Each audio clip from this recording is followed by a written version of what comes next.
Argentina যেন ফুটবলের Columbus, একের পর এক নতুন দেশকে ফুটবল বিশ্বে পরিচয় করিয়ে দেয় তারা।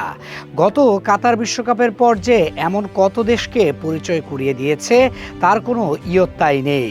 আর্জেন্টিনার সময় যেন এখন বেশ খারাপ যাচ্ছে।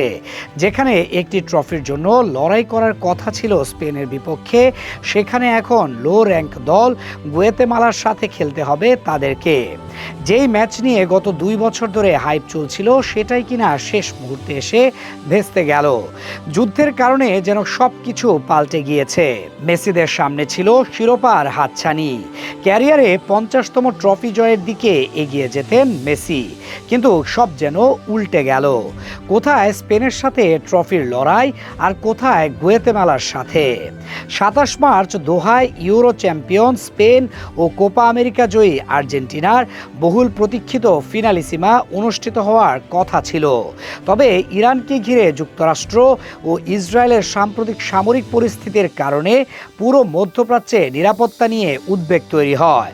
এর প্রভাব পড়ে পারস্য উপসাগরীয় দেশগুলোতেও।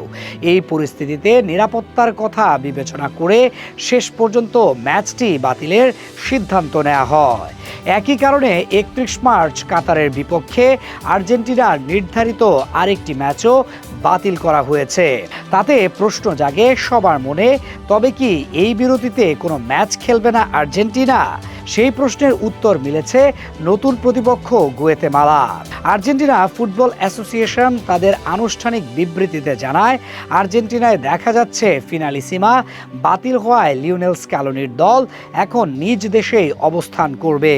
সেখানে এক সপ্তাহের নিবিড় অনুশীলন ক্যাম্প শেষে আগামী মঙ্গলবার 31 মার্চ গুয়েতেমালার বিপক্ষে একটি প্রীতি ম্যাচে মাঠে নামবে আর্জেন্টিনা।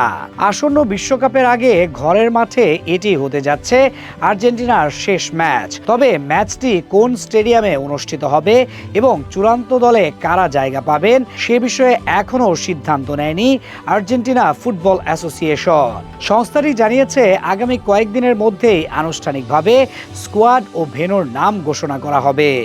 যদিও এখনও দল ঘোষণা হয়নি, তবে এবার থাকতে পারে এক বিশাল চমক। সবচেয়ে বড় চমক হতে পারে ডি মারিয়া।